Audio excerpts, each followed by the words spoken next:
অঞ্জুশ্রী বৌদি ভাইয়ের জন্য জোরে হাততালি একবার। সত্যি অসাধারণ নেচেছেন তিনি। আমাদের অনেক প্রতিভা, অনেক। আজকে এই সন্ধ্যা থেকে আমাদের মেয়েরা মায়েরা তাদের প্রতিভার অগ্নিস্ফুলিঙ্গ দেখিয়েছেন। সত্যি নারীরা আমাদের সমাজের, আমাদের দেশের কাণ্ডারি। তারা না থাকলে সত্যিই আমরা আনাড়ি। সেই নারী জাতির প্রতি শ্রদ্ধার জন্য আমার একটি ছোট্ট কবিতা নিবেদন। আমি নারী, আমি নারী, সব পারি। এভারেস্টের বুকে এঁকে দিতে পারি মোর সোহাগ চিহ্ন। চন্দ্রে পারি ওরাতে কেতন, নহি আমি নগণ্য। মাঠে ঘাটে বাটে সৃষ্টির বীজ বুনি মোরা। আমাদেরই হাতে মানুষ হয়েছে তোমাদের বাপ ঠাকুর দ্বারা। আমি ঝাঁসির রানী, আমি মাতঙ্গিনী, আমি নেহাকক্কর কল্পনা চাওলা, আমি সুধাচন্দন কাদম্বিনী। ঘরে ঘরে জ্বালাই আরতির পুত অগ্নি। আমি পারি দিতে পারি মহাবিশ্বে, ছিনিয়ে নিতে পারি জয়। আমি ভয়কে করি না ভয়।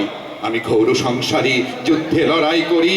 প্রসব ব্যথায় কাতর হয়েও ঘরের কাছে মন ভরি।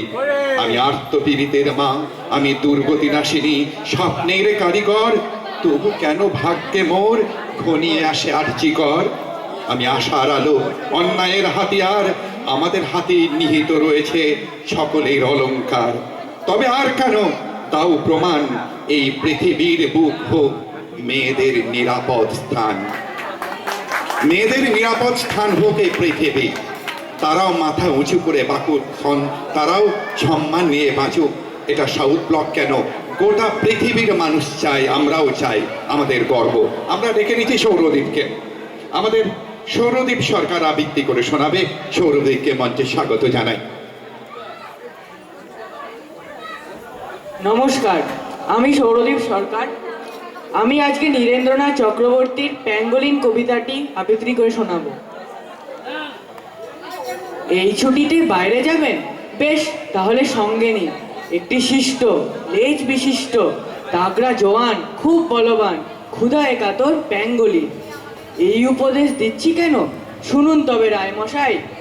হোটেলগুলো ভর্তি ধুলো, এর ফলে কি কাণ্ড ঘটে সেইটি খুলে বলবো আজ। বিছানা, বালিশ, তোষক, চাদর, টেবিল, চেয়ার ঘরের কোণ, যেইখানে যান চক্ষু ফেরান, দেখতে পাবেন ষাঁড় বেঁধে লাল পিঁপড়ে ঘুরছে সারাক্ষণ। পিঁপড়েগুলোই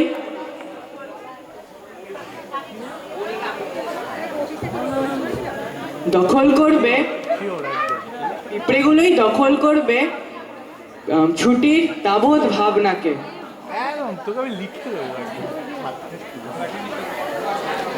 পিঁপড়েগুলোই দখল করবে ছুটির তাবৎ ভাবনাকে। সুখ রবে না, ঘুম হবে না। আপনি খাবেন চর্বচস্য, পিঁপড়ে খাবে আপনাকে। প্যাঙ্গোলিন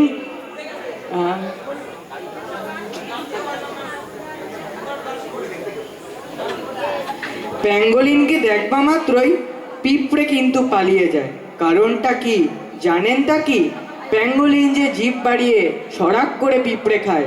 তাই বলি যে বাইরে গেলে প্যাঙ্গোলিনও সঙ্গে যাক। আপনি ঘুরুন, গপ্প জুড়ুন, আর ওদিকে প্যাঙ্গোলিনটি হোটেল ভর্তি পিঁপড়ে খায়। নমস্কার। হাততালি আমাদের সৌরদীপের জন্য। আমরা দেখে নেব আমাদের আরেকজনকে দেখে নেব। আবৃত্তি শোনাবেন তিনি। মৌলি মল্লিককে মঞ্চে স্বাগত জানাই। মৌলি মল্লিক মহাশয়া।